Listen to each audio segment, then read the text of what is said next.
Hello and welcome to World Insight, coming to you live from Beijing on CCTV News. I'm your host, Tian Wei. On today's program, ahead of an international tribunal ruling on the territorial dispute between the Philippines and China, the Philippines swears in a new president. Could the new administration mean an easing of tensions? Then 43 were killed in terror attacks at the Istanbul airport. Turkish President Erdogan has called for the international community to treat this as a turning point in the global fight against terrorism. But can the tide be turned? In the coming weeks, an international tribunal is set to pass a final judgment on an arbitration case unilaterally initiated by the Philippines on the South China Sea dispute.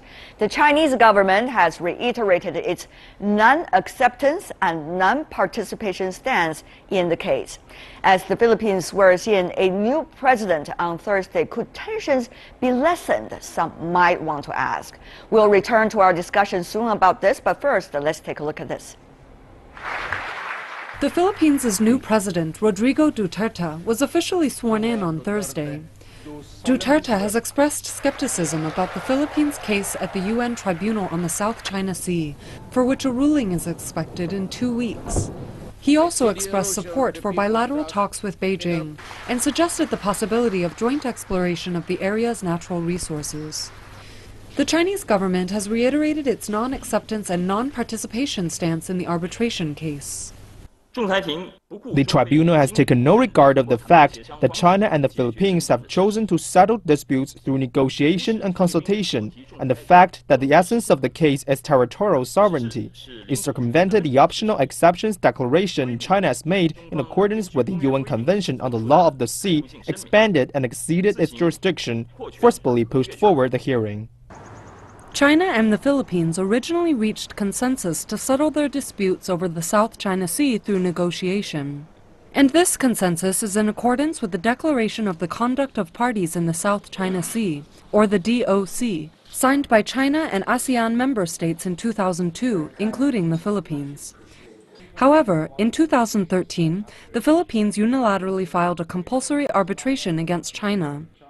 Some believe that not all maritime cases can or should be resolved through arbitration. It's these three hurdles. First of all, is this a dispute under the UN Convention on the Law of the Sea? Second, have the parties agreed to resolve it in another way? And third, is this dispute excluded from the dispute settlement system of the Convention? And in none of the three hurdles, let's say, for none of the three hurdles do I find the answers of the tribunal fully convincing. Others have suggested that the case should be discussed directly between the involved parties. I don't think that bringing disputes to an international audience will help solve the issue. The countries involved should solve the issue peacefully through bilateral talks. That is also China's consistent stance that we agree with. The arbitration result is set to be delivered on July 12th, although the case was initiated by former President Benigno Aquino III. How Duterte will approach the South China Sea issue remains to be seen. For more discussion on the South China Sea dispute and the new sworn-in president of the Philippines, we're joined here in the Beijing studio, Mr. Ye Hailin, researcher of the National Institute of International Strategy at Chinese Academy of Social Sciences. Welcome, sir, to our program. Meanwhile, joining us from Manila, we're having Mr. Richard Hedarian, political science professor at De La Salle University in Manila. He's also the author of Asia's New Battlefield, U.S.-China and the Struggle for Western Pacific. Meanwhile, joining us from Tokyo, we have Mr. Lim Tai Wei, adjunct research fellow at the National University of Singapore. He's a national of Singapore, joining us from Tokyo. Welcome to the three of you gentlemen. First of all, Professor Hedarian, what do you make of the new president, Mr. Duterte, coming into the office and his remarks regarding the Philippines' regional relations and also particularly its relations with China?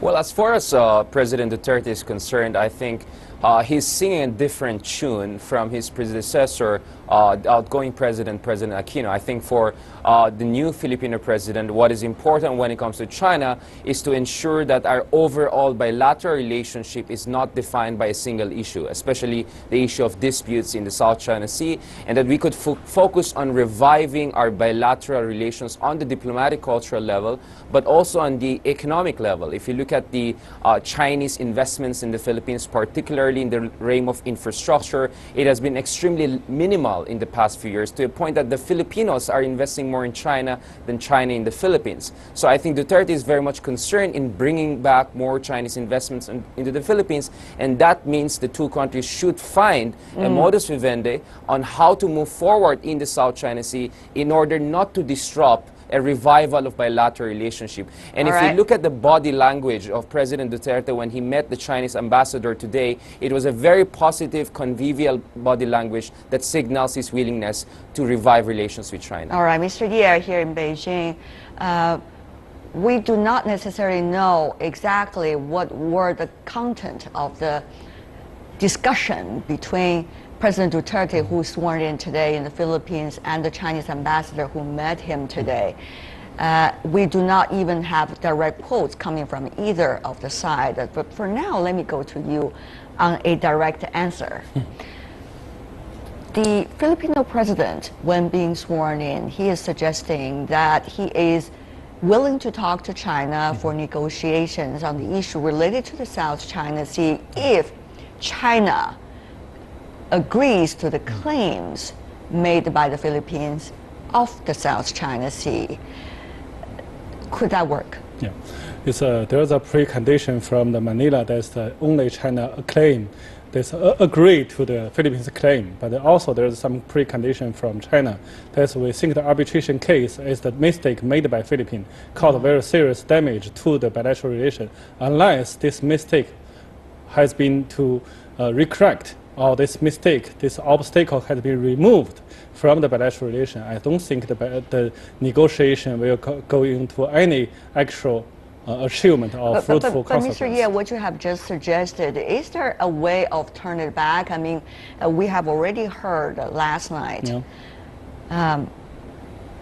the Permanent Court of Arbitration announced to the world that the decision will be made on the case which is unilaterally filed by the Philippines during the previous presidency about so-called claims of the South China Sea in dispute with China. And China, no participation, no acceptance attitude has always been very clear. So the question is, can that tide be turned?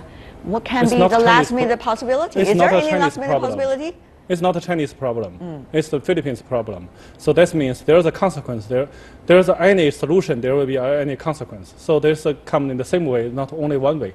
All right. May I just have your opinion once again, Professor Hidarian? Is there a way of turning it back? How can one issue which has been very passionately felt by both sides just be put away? And let's concentrate on the positive side. Is there a possibility like that, particularly on issues of sovereignty? Professor Hidarian. Right. I mean, if I may, let's be very clear. The arbitration case was filed after the Scarborough Shoal standoff between the Philippines and China. And from the position of the Philippines, it was one way to protect its own interests because it didn't have the capability to wrest back control of that disputed shoal. So it was very desperate conditions that pushed the Philippines to file for that arbitration. And under UNCLOS Article 287, Annex 7, parties have a right to apply for compulsory arbitration. But we know that this case has no bearings on sovereignty claims. The Philippines packaged the case as one of maritime entitlement claims and sovereignty rights, not sovereignty claims. So no matter what the result will be, it will not affect the sovereignty claims of the Philippines or China, at least directly. So there's still a room for both parties to talk about how to move forward regardless of what the arbitration outcome will be. All right. And it's still up to President Duterte what to do with that arbitration outcome. All right. Mr. Ye. Of course, there's the other option, which is the option of a conciliation commission under the UNCLOS. Yeah. All right. Of course, that is the UNCLOS that you are talking about, Professor Hidarian. And of course, the Chinese side are talking about other different specific lines of the UNCLOS and the international law when it's stating its points and its attitude of non-participation, non-acceptance. Mr. Ye. Yeah. So actually, I think that the situation is quite clear. We don't need to repeat the Chinese stance that why China do not attend and accept the consequence, the solution. But also we should point out, China always emphasized that there is a long-term for both countries to launch the bilateral relation, and it's the common commitment made by the DOC. So it means before this, all the necessary steps was going on. They shouldn't go to the third way or another way. This is the long-term Chinese stance. But my point is that till now, we all know the arbitration will get some consequence. So that means it's too late for, I agree with you, too late to just reverse. But so that means both sides need to pay the price. Not only one side need price. And the point is not possible for one side, okay, the thing is done, not let's turn over this page and start a new step. It's not possible. All right, even with the change of a presidency. Of course, unless the government change their attitude towards the arbitration case. Otherwise, there will be nothing new happen. I see. Let's go to you, Mr. Lim. You've been attentively listened to your other two fellow panelists during their discussion. What would this new president mean for the region? Of course, he's been talking about sticking to Philippines' commitment to international laws and treaties and norms, but he's also been characterized as a very charismatic leader. He's been talking about cracking down on crimes and corruption in the country 6 months into the office. And will he what kind of figure do you think, Mr. Lin, from the regional perspective, is he as a political leader? And what might be, from your understanding, his way of doing things both inside the country and also dealing with regional issues? I think his image in the Philippines is one of toughness, and he's seen to be very effective in cracking down on crime. And what he's saying at the inauguration is quite consistent with his campaign speeches, in that he wants to have better relations with China and to have the escalation of tensions between the two countries. And what he's saying at the inauguration is that he will not say anything until the ruling comes out. And what we're hearing from his administration, particularly his military chief, is that they feel that perhaps the concentration right now for the administration when it comes to security issue is to secure internal security. And this is referring to acts of extremism within the Philippines, particularly referring to the beheading of Canadian citizens on Philippine soil by extremists, and also the kidnapping of Indonesian citizens, which has affected coal shipments to the Philippines. And therefore, what his military chief is saying is that perhaps some resources have to be diverted to buy weapons and boats, faster boats, in order to manage the problem that is now posed by the extremists. Okay. And so what he's saying is that we're facing a bigger problem right here. All right. And Mr. Lim, may I just follow up by asking you briefly, if you can, for the answer. Do you think there's any possibility when the president is promising so much about anti-crime and anti-corruption drive just within 6 months into the office, if that cannot be achieved, is there a possibility of him or his administration making use of issues like disputes on territories and stuff like that to rally the nation in a way in which he has been quite a controversial figure to begin with? Currently, it's difficult to say because he's in a honeymoon period. That's right. And he has yet to show actual results as a president. But it appears from his precedence in managing his home city in the past that he seems to be able to carry out tough policies. And by the virtue of what has been mentioned in the inauguration, it seems like he's going to tackle the issues hands-on. Therefore, we need time to analyze the effectiveness of his administration. That's right. But the will and the determination seems to be there. Well, the will and determination is being expressed verbally, of course, at this moment. Professor Hidarian, let me go to you by asking an interesting relationship between the Philippines and the United States. That is, of course, also your expertise here. Professor, there has been indication by the president before he comes into the office about his readiness to build better ties with some other countries, and his readiness to be a bit more independent from so-called the ally relationship with the United States. What is your judgment? Is that just campaign rhetoric, or actually that will be translated into actions after coming into office, Professor? Right. Well, I have extensively written on Duterte and I've studied him over the years. What I can say is that he has a personal conviction that the Philippines has to have a much more independent foreign policy, has to be less dependent on the United States. And on multiple occasions over the years, he has questioned even America's interest towards the Philippines and America's commitment to the Philippines. In certain occasions, he even put the American representatives in the spotlights by saying, okay, what are you going to offer us? Are you really going to help us in the South China Sea?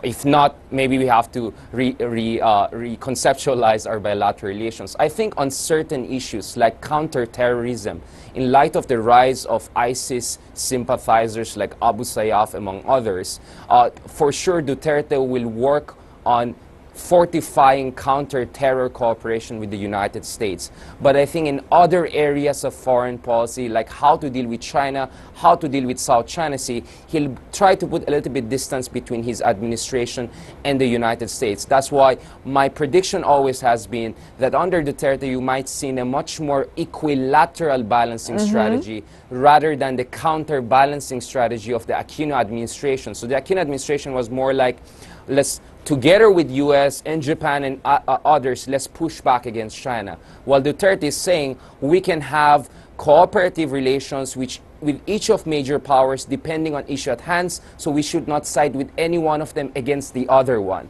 So I think in that sense he's going to be a much more independent president. But as you correctly pointed out, things could change, especially if his popularity at home will go down within a year or so, if, for instance, he will not be successful in fulfilling some of his very much astonishing promises in dealing with crime and corruption. I think, for instance, if there's a major escalation in the South China Sea, whether there's an ADIZ being declared there or some accidental clashes, that will surely put pressure on Duterte to show a much more patriotic face. But I think clearly, in terms of personal conviction, he's a very different president compared to his predecessors. I see. He really wants a much more independent president, and he wants to deal with China and the United States on a much more equilateral basis. We'll see. Mr. Ye, what is your analysis? You've been doing research from China about Southeast Asian countries, including the Philippines. If I could just add one word, the Philippines politics being going up and down, and has always been controlled by families, even though it is a democracy. This president apparently seemed to be a very different individual.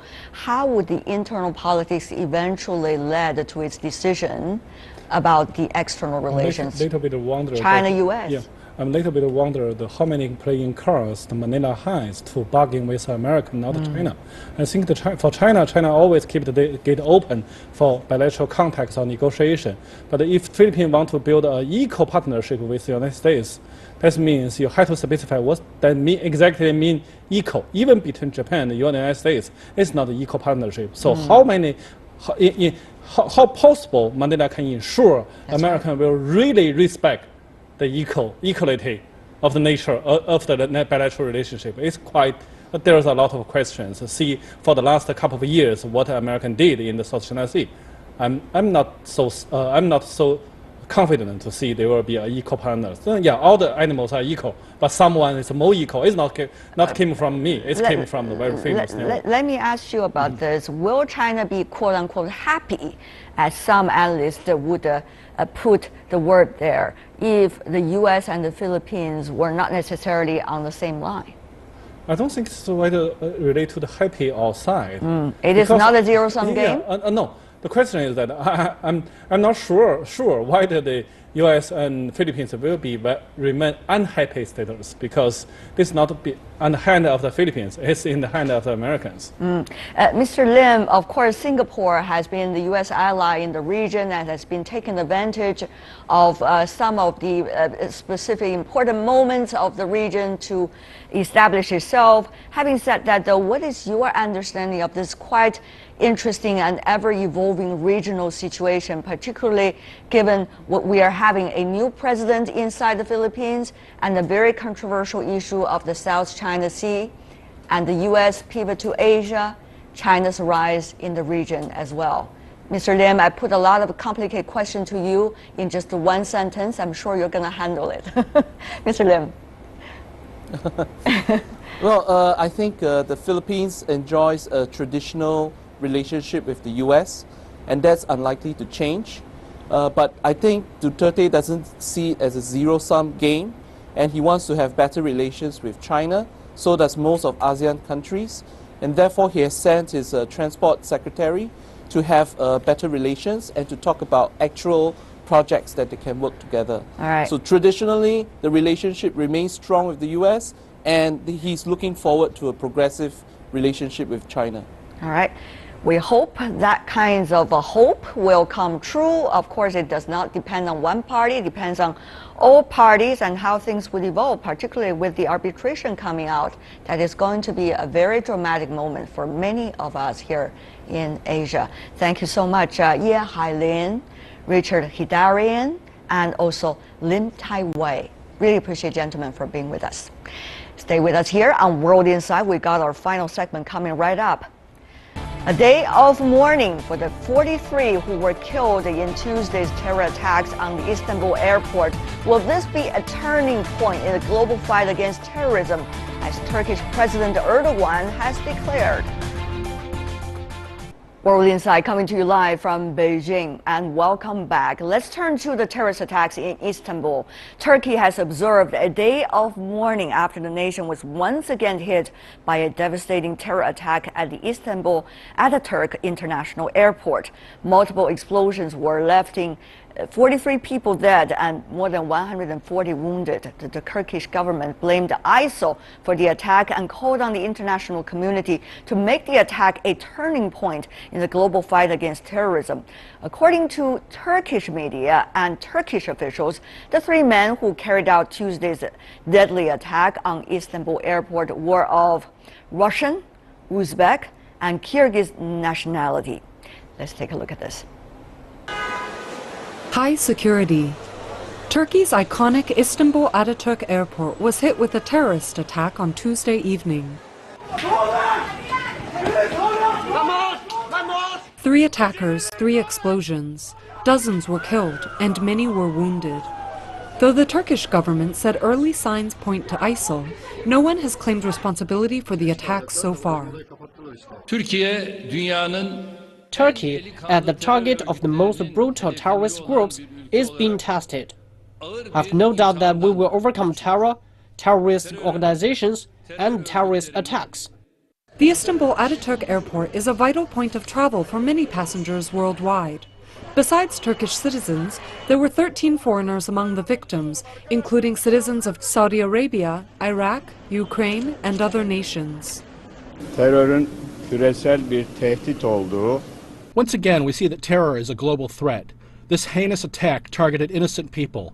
It's very meaningful that it happens now, just when we are succeeding in our struggle against terrorism and as we launch a normalization process with our neighbors.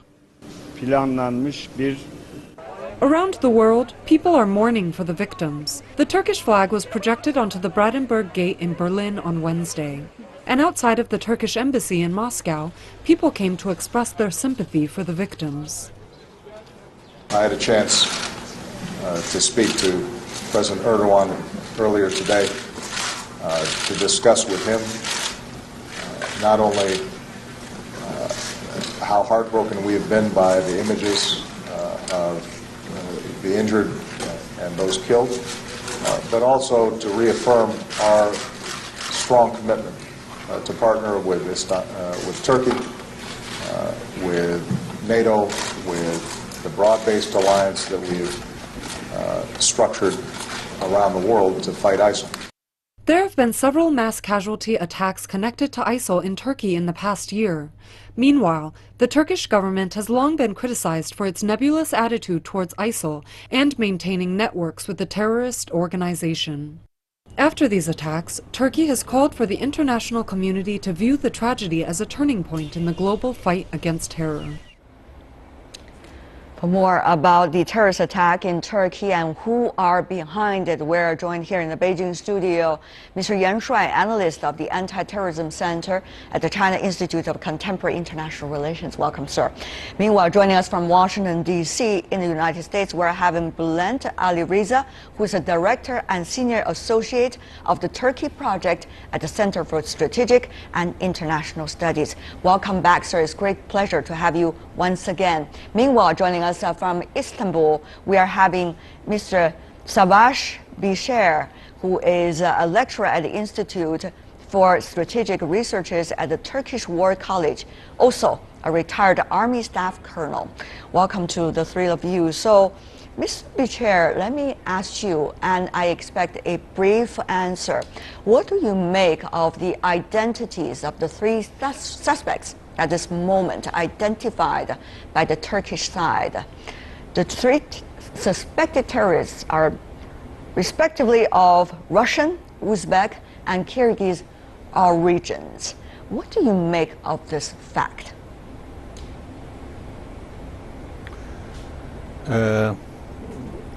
After the identification of the nationalities of the terrorists, it is clear that this is typical Daesh or ISIL organization activity. This is not the Russian nationality, we can say the Chechen nationality from the Kakavuz vilayet of the Daesh, and the others two coming from the Central Asia to Turkey. They're also the part of the Daesh Central Asian vilayets or the part of organization. I see. This is important. This is important to be chosen that three nationalities, different nationalities. It is not only for the terrorist organization's own security, but it's the kind of message to the world and to the Turkish government as well, and more of this to the Russian government as well. Recently, as you know, the Turkish and the Russian relations coming a little bit more dense than the past for 6 months nowadays. I see. Okay. Thank you for your analysis. Let's go to Dr. Ali Riza in Washington, D.C. Do you agree with your counterpart in Turkey when he's providing analysis regarding Turkey actually is the victim standing with many others, including Russia, by just the identity of these three suspected terrorists? What exactly do you think are the reasons and motives could be behind it? Well, the fact that two of the attackers were from Central Asia and one from the Caucasus underlines what I think everybody's known for some time, which is that volunteers have come in from different parts of the world, from Europe, in addition to the two areas that I mentioned. They've gone into Syria through Turkey, most of them, unfortunately. They've received training, they've engaged in all kinds of brutal activities, and now they're being sent out to Turkey and beyond to engage in this kind of operation. Now, it might be that they're finding it difficult to get to Europe to do the kind of things that they were doing in Brussels and Paris, and Turkey is an easy target. I'm not sure that there's something that requires planning like this would be in response to the rapprochement with Russia or with Israel, which was the previous day. I think it may be more to do with the pressure that's being brought to bear on ISIS in northern Syria, particularly by the Syrian Kurds, backed by the United States. Mr. Yan, both of the other two panelists have pointed their fingers at ISIL, as well as the Turkish government. But at this moment, we see ISIL, unlike in many other occasions, in any other parts of the world has not claimed the responsibilities so far for this specific attack. ISIL neither had claimed the responsibilities for any of the previous attacks which was accused of being done by ISIL in Turkey. What do you make of this fact? This is very different from the terrorist actions by the ISIS in the Western countries, where the ISIS always claimed the responsibilities for the attack. I think behind this, there are at least two calculations by the ISIS. The first is to incite internal confrontations in Turkey. ISIS may want to use this as to mislead the general public and the Turkish government to blame the PKK so as to use it as an excuse to strengthen the crackdown on the PKK. And PKK is also the enemy of ISIS. Mm-hmm. If this happens, this will benefit the ISIS. And also, the Turkey is used as a major support base by ISIS. It is used for finance, for recruitment, for logistic support. So ISIS won't be too silly to claim the responsibility, so may isolate it from the general people that support the ISIS in Turkey. I see. Dr. Ali Reza, how strong was the support among those in Turkey for ISIL, at least traditionally? And secondly, of course, as many of you mentioned, Turkey was being used and volunteered to be used to foreign fighters as a transit to go to other parts of the Middle East, including to Syria, and Turkey was encouraging that until 1 year ago after several rounds of terrorist attacks. So what do you make of Turkey's position now? Is it really determined to fight against the terrorism, including ISIL? Well, the Turkish priority from the beginning of the Syrian civil war was for President Assad to be pushed out by the opposition, and it gave support to the opposition groups. Now, when it began in 2011-2012, there was no ISIS. So the volunteers, the jihadists who went through Turkey, ended up in different groups. Eventually, ISIS became strong, began to be dominant over the other groups, and then emerged as a threat, not just in Syria, but also in Turkey and beyond. Now, the problem for Turkey is that it's been very slow to come to terms with the reality that ISIS is a threat to itself. You're absolutely right. Most of the foreign fighters, almost all of them maybe, have come through Turkey. But it's not only the foreign fighters that's a problem for Turkey, it's also the fact that there are Turkish volunteers who've gone from different parts of Turkey. One hears stories of the province of Adıyaman providing many volunteers for ISIS. So they have adherents within Turkey. And also, let's remember the specific problem that Turkey has. There is a gap of 98 kilometers between the Kurdish-controlled areas in northern Syria through which ISIS has been going in and out of Turkey. There's a town called Jarablus, which is in their hands, literally which is in ISIS's hand, literally on the border. If Turkey does indeed recognize ISIS as a threat, finally, then it should move against that gap, close it off completely, and perhaps with the support of its allies, move on the town of Jarablus and other areas in northern Syria which are controlled by ISIS. Right. We've seen over the past few years the number of terrorist attacks in Turkey have been going ups and down. Let's take a look at some of these numbers. The rate marked this time 5th bombing attack in Istanbul this year. Suicide attacks are on the rise in Turkey. Look at that number. We saw very few suicide attacks before 2014, all of which had low death tolls. But since 2015, things have changed dramatically, and the map shows some of the deadliest suicide attacks inside Turkey since last year, with the deadliest having a death toll of more than even 100. That is really a dramatic number over there. So the question is, Mr. Bicher, is the government of Erdogan really determined to go against ISIL? Or this is pretty much expressed verbally if really against ISIL, is Turkey willing to stop being the transit of the so-called foreign fighters, even though that probably means that there would not be enough people fight against a Turkish enemy, which is the Syrian regime. So which is the bigger priority, Mr. Bishir? Yes, it is a tough question, really, but it is easy to answer it, because Turkey declared several times, Turkey as a state will against all kinds of terror globally, regionally, in Turkey or outside Turkey, because Turkey suffered from terror for more than 30 years. One of the threat now may be Daesh or ISIL, but let me remind you the last year's terror in Turkey. What about the PKK live bombings in Ankara 2 times, 3 times? And Turkey is sincere to being against the terror globally, but first we have to definitely clearly define what is terrorist, who is terrorist.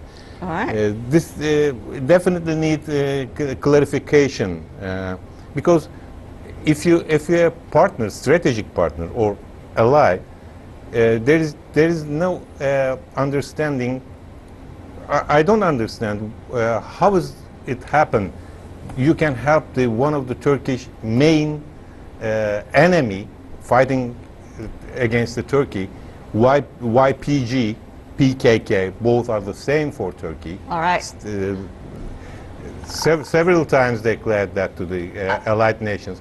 How you can help them? How you can arm them in the region, even for your national interests? I see. So please let me first. We have to define who is terrorist and trust to each other. Okay, Dr. Ali Reza, we all know from the day one how to define terrorism, how to define who terrorists are, have been a political flexible terms for different situations.